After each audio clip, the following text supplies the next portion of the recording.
tactical training, gear, and guns to bring the war home. CNN tracked down 9 of the military veterans who were charged in the Capitol siege. Oh, it's right there. Yeah. This guy is one of the most well-known, a far-right personality known for spouting extremist views long before January 6th. Hey, what's going on, everybody? This is Joe Biggs. 37-year-old Joseph Biggs is an Army veteran. He is also a leader in the far-right, violence-prone Proud Boys. His violent rhetoric got him banned on social media sites. On January 6th in Washington, D.C., it wasn't just rhetoric. Prosecutors say he did aid, abet, counsel, command, induce, or procure others to unlawfully enter the U.S. Capitol by means of destruction of federal property. This is Biggs as he helps lead the Proud Boys to the Capitol steps. Once there, one of his Proud Boys, this guy, broke into the Capitol. According to court documents, 20 seconds later, Biggs is seen inside the building. Biggs is charged for an alleged commanding role in the insurrection. A judge ordered he could go home on house arrest. We visited him there. Mr. Biggs, I'm Sarah with CNN. Look, all we want to ask you is whether or not you were in the Capitol on January 6th and what you were doing there. I'm sorry? You're calling the police, you said? Are you an insurrectionist? You're not an insurrectionist? Well, come talk to me. What are you? I've seen some of the things that you've said over time. They've been pretty violent. Like, give us an answer. What were you doing in the Capitol on January 6th? If we don't get the F out of here, you're calling the police. Former Army Captain Gabriel Garcia of Miami, Florida, is also a Proud Boy. He ran as a Republican for state office and lost the vote in 2020. There's people starting to adopt this process. Here he is inside the Capitol, and now accused of violent entry and disorderly conduct on Capitol grounds, among other charges. According to the federal complaint, Garcia posted video of himself inside the Capitol saying, "We just went ahead and stormed the Capitol. It's about to get ugly." And that he also called police effing traitors for trying to stop the siege. Time after time, our efforts to get comment were met with calls to police. No comment, leave. Leave now. This man was outside the business of insurrectionist suspect Ryan Nichols in Longview, Texas. Nichols was not there. I'm calling 911 right now. On the street outside his house, his neighbor confronted us. I'm going to call the police right now. All right. I don't have an issue with that. Nichols is a former Marine who ended up on Ellen for his work rescuing dogs in hurricanes. He also runs a wholesale business he says has made him a fortune. Hey, Ryan here. I'm the owner and president with Wholesale Universe. I've made millions of dollars on the e-commerce platforms. This is also him in a camo hat at the Capitol. On the right side, his Texas buddy, Alex Harkrider. Both are military veterans who also ran a nonprofit. Alex and Ryan here. In D.C., the FBI says Nichols sprayed what is believed to be pepper spray in the direction of federal officers trying to restrain the mob. Court documents show Harkrider posted this on Snapchat. "We're in. 2 people killed already. We need all patriots of this country to rally the F up and fight for our freedom, or it's gone forever." They are both charged with conspiracy and assault with a deadly weapon on a federal officer. Former FBI agent Michael German, who spent years undercover in domestic extremist groups, says he's not surprised so many of the rioters are former military. There are many possible reasons for their actions, but one stands out. What we've seen too often is that this kind of ideological militancy is allowed to exist in the military. And there isn't enough effort to root it out and to actually paint it as what it is, an anti-democratic movement, and that's a threat to our security within our security forces. That includes an Army veteran who was awarded a Purple Heart. According to court documents, Joshua Lawler is caught on police body camera video wearing a gas mask at the Capitol, saying, "Yeah, I'm good. Just got gassed and fought with cops. That I never thought would happen." Lawler was released on bond to his home. His father briefly talked to us. I can't tell you anything. Do you know him? Are you his dad? Or Yeah. Is there anything you want to say just on his behalf? No. We also went to this accused Texas veteran's home. He's out on bond too. Please leave your message for Larry Brock. Air Force veteran Larry Brock is seen dressed for combat inside the Senate chamber, holding zip ties. Brock is the guy in the green helmet. I agree with you, brother, but it's not ours. It belongs to the Vice President of the United States. Authorities say he may have intended to use those to restrain individuals who he saw as enemies, presumably lawmakers, something Brock denied to the New Yorker. 1,000 miles away in Woodstock, Ohio, 2 more military veterans face some of the most serious charges yet in the insurrection, including conspiracy. Overran the Capitol. That's Army veteran Jessica Watkins in the background and former Marine Donovan Crowell in front, both dressed for battle inside the Capitol. Watkins' boyfriend knows them both. What's he like? When drunk, the guy you want to shut up. When sober, the best man you could have. What was she doing? She was supposed to help protect some VIP members within the Trump rally. And then, of course, the Trump said that go protest, and some people took that to mean more than they should have, probably. Crowell was right there with her. So was Thomas Caldwell of Clark County, Virginia. The 3 are the first to be indicted on federal charges of conspiracy, obstruction, and destruction of government property. Caldwell's disdain for Congress made clear before they stormed the Capitol. Every single in there is a traitor. Hey everybody, what's going on? It is the American Doofus Show. Don't be a doofus. I'm your host, Barry Walsh. And thank you all for joining. Starting out with a couple of videos tonight. The first one there from CNN. I felt that was important that we get that out and give it a little bit extra exposure. Normally we don't do that with mainstream media, but in this case, the fact that thus far as many as 21 former or current military personnel have been involved, have been deemed to be or charged with being involved with White Wednesday on January the 6th. That's significant as we move forward. And I get a lot of stuff from a lot of people, but everything I get from DD, is just top notch. And I thank her for finding this. This is from NBC Bay Area. Again, CNN, the first video. This will be our last video. I'll get to some questions and stuff coming up right after this.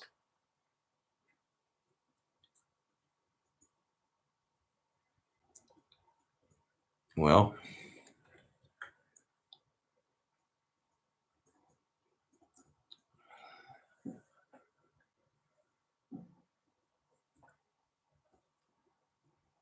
okay, I might get the questions a lot quicker because I can't seem to get the volume up.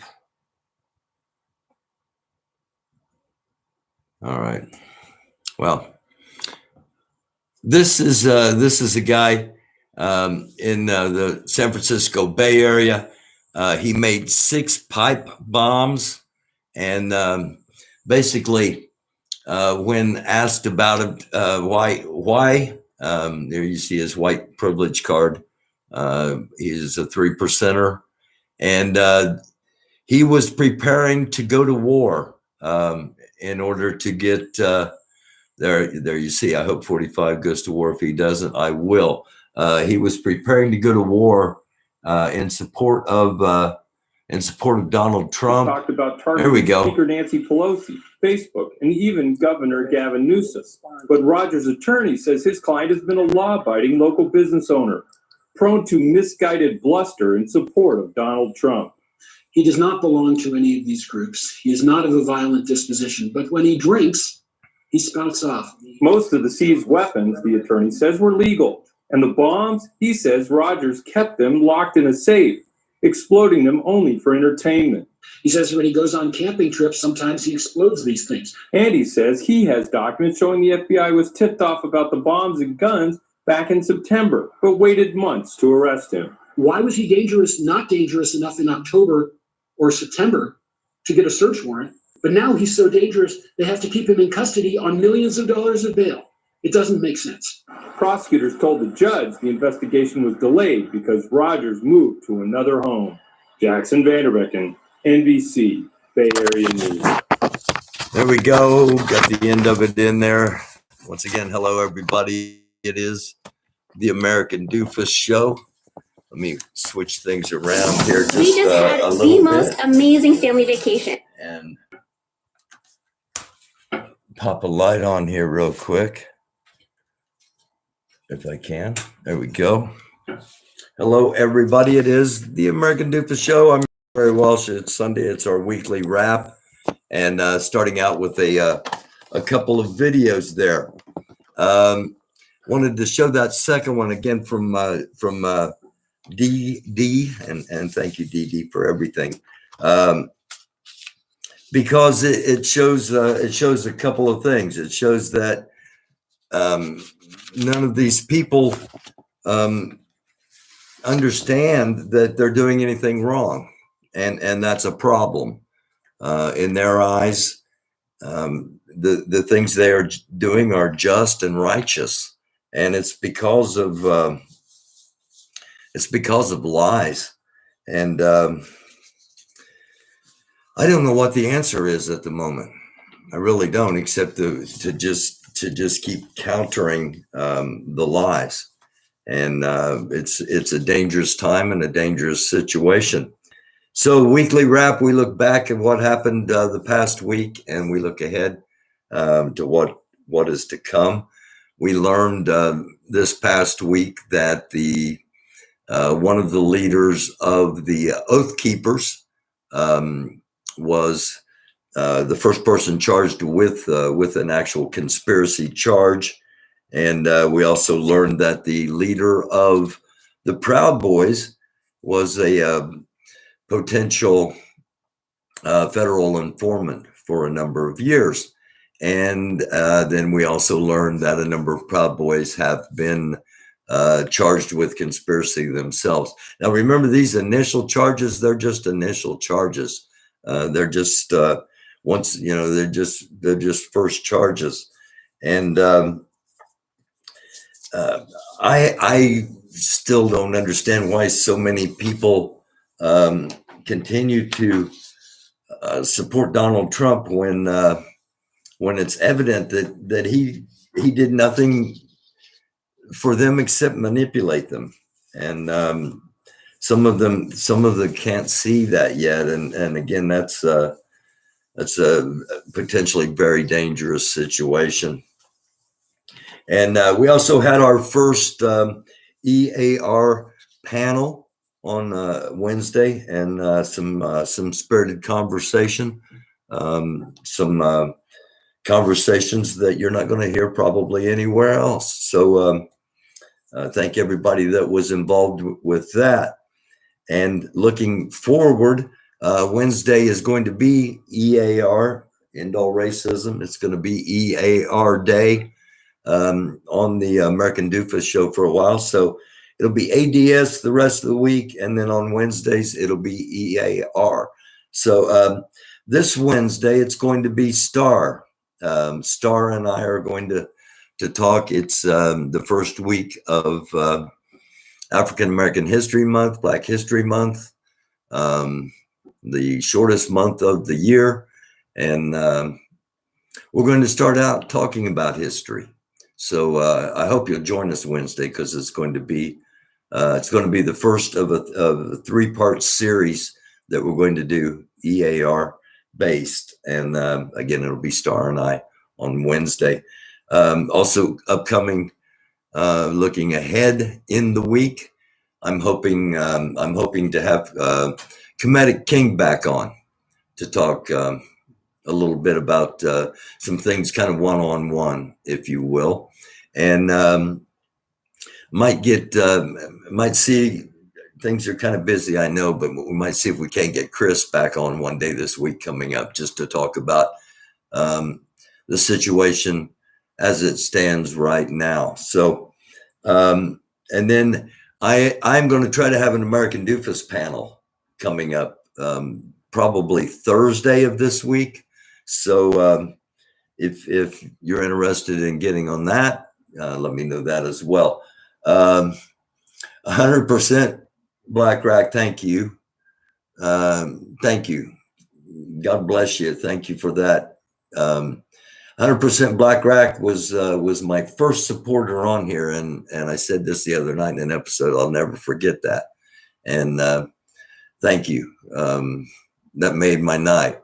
And hello to Joetta. Hello to Terrence. Hello to Glenn Smith. I'm going to be on here for a little bit, talking with people in the chat. I've got some things. I don't know. Can you all hear me all right? I got my microphone's way over here. I'll put it over here so I don't have to talk as loud. Maybe it'll sound better. I've got some things I want to be talking about coming up here in the near future. I want to do some comparisons of things, if you will.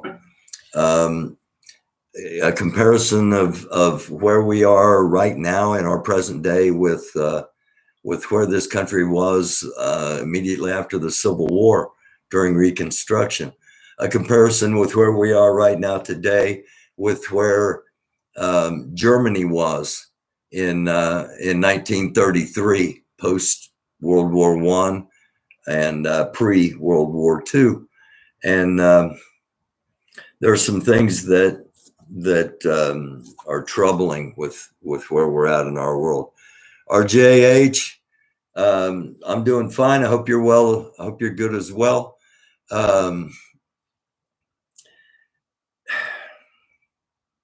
We've got former President Donald Trump's impeachment is going to be starting, and all of his impeachment lawyers quit, and he's having trouble finding lawyers to be on his team to defend him because he refuses to acknowledge that the elections were indeed legitimate. I understand people getting all upset because it was a very unique election in that it was in a pandemic, and a lot of people didn't want to be out in public for anything. And hey, I'm still not real crazy about being out in public, and I make sure I have a mask on when I go out in public, and I look side-eyed at somebody that doesn't have a mask on. And so there were a lot of mail-in ballots, and there were a lot of accusations of a lot of things that just weren't true. And a lot of people in the Republic, because it's not just Democrats don't just count everything and just figure it however they want, as much as they would like to, and as much as they have tried to. It doesn't work that way. Republicans, as mean and nasty as they are sitting right there beside them when everything's counted and everything's done. And there's some really dangerous stuff going on in the underbelly of, if you will, of the internet with this QAnon stuff and this, white tents in Central Park with they're exterminating babies in the tents to feed to Anderson Cooper and Joe Biden. I mean, come on. First of all, if that was the case, if they were exterminating babies because these people are cannibals, you think they'd be doing it in frickin' Central Park in New York City? I mean, there aren't any vacant buildings around anywhere that might lead to a better cover. I don't know. Come on, man. And see, that's the thing that proves something. They start down the rabbit hole of believing one little thing. Okay. Now I'm totally against pedophilia in every way, shape, or form. Okay. There was a great group, Save the Children. Well, that group has now been damaged by a hashtag that is part of a giant conspiracy that we have to talk about. Otherwise, it's just going to keep growing and growing, and there's going to be no hope. There's already no hope for a lot of people. Okay, there are some people that are so far down the rabbit hole that we can't reach down and grab them by the toes and pull them back up. We can't. Some of them are gone. I don't know what we do with these people. I don't know. Chances are they're going to be anti-maskers, so they're either going to be giant infectors, or they're going to get COVID enough times that it'll eventually do them in. I wish neither on them, but there's no hope for some of these people, and that's really sad. That's really sad. And it's not just Donald Trump's fault, okay? He's perpetuated a lot of it over the past 6 years. 4 years he was president, the 2 years he was running for president prior to that. But it's not just his fault. But some of these people are way too far down. Others, we got to keep pointing out how ludicrous some of this bullshit that they not only believe, but they spread. How ludicrous it is, in hopes that they'll come to their senses at some point and see that it's just all a big political manipulation, and they've been conned and they've been lied to, and I'm going to give you a brief comparison right now that I said I was going to talk about the Civil War.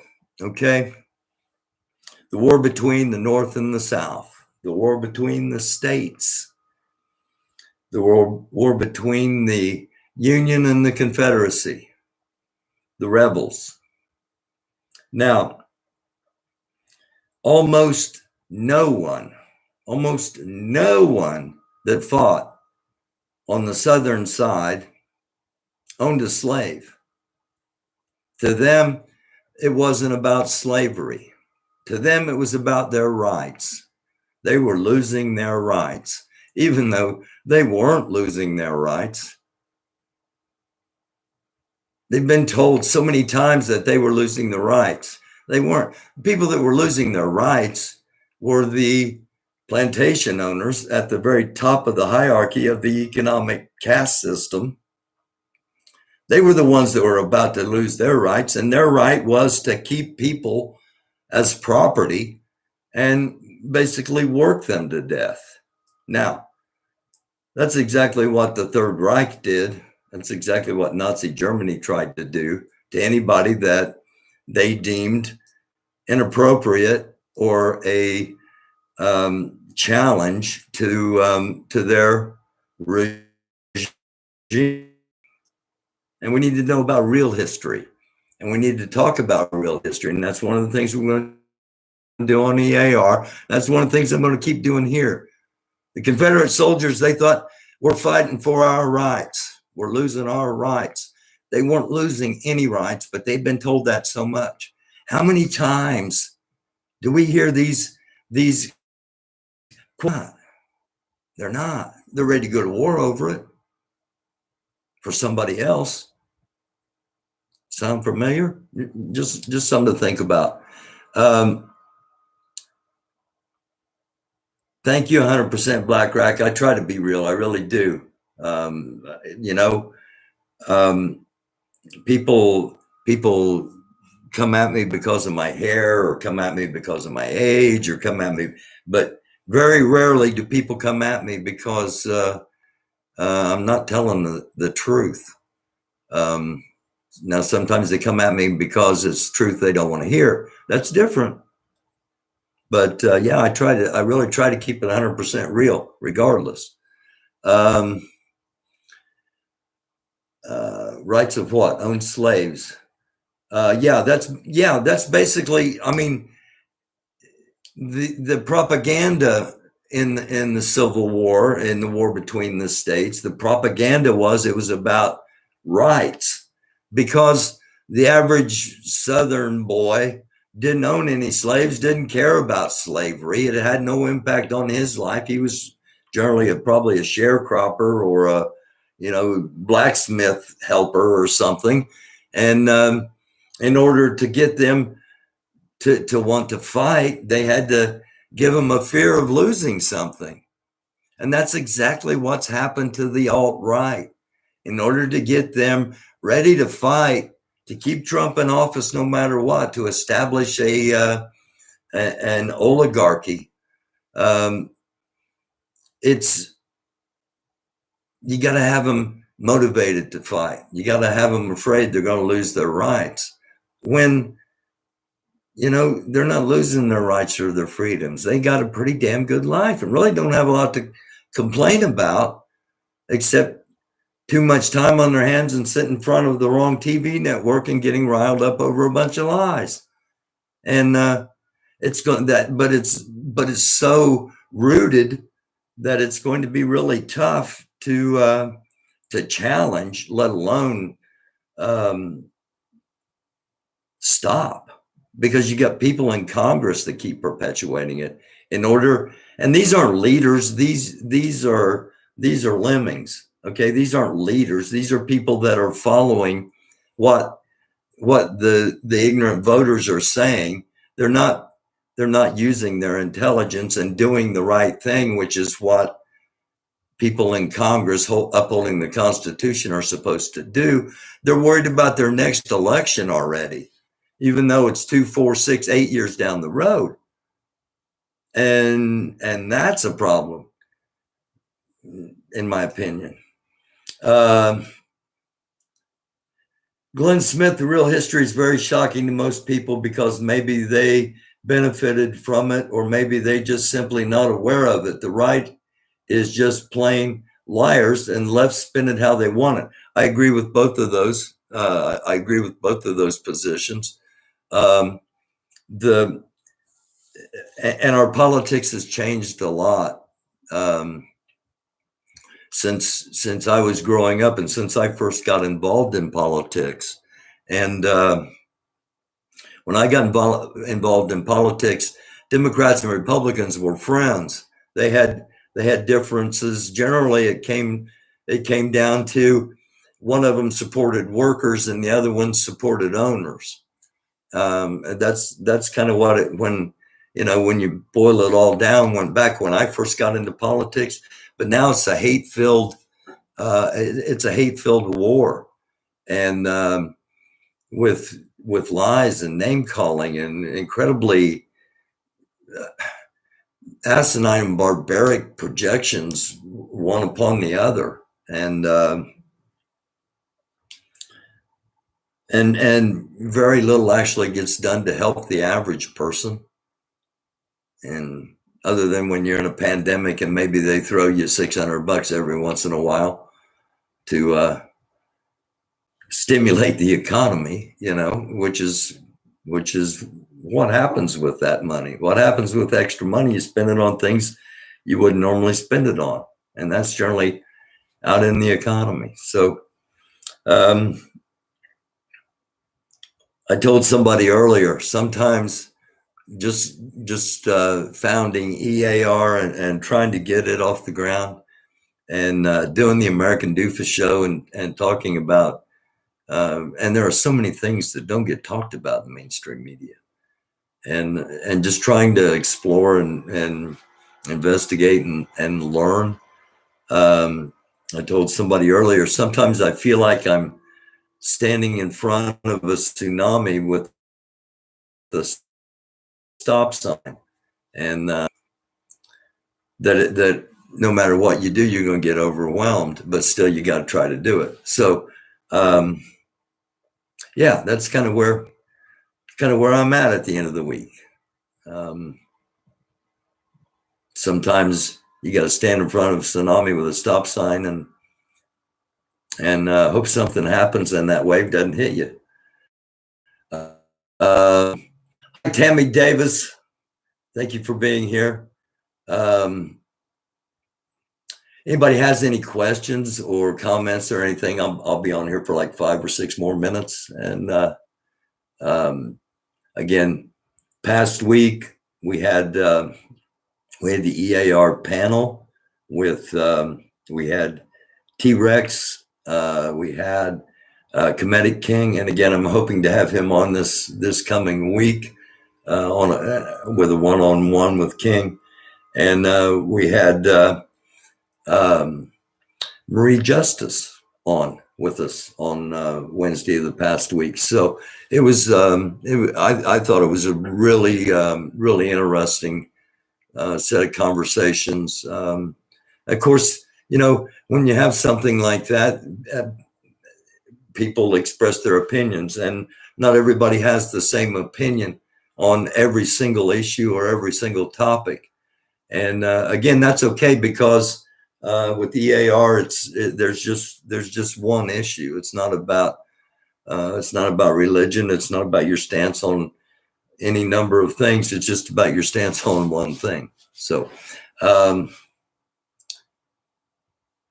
yes, keeping up the stop sign. We're going to be doing that. I hope it's worth the journey. We'll definitely find out. Thank you all for watching. I'm gonna go ahead and hop off here. I'll be on here tomorrow at some point. I'm not exactly sure what the program is going to be tomorrow, but I'll be here tomorrow, Tuesday, and then Wednesday it'll be Star and I.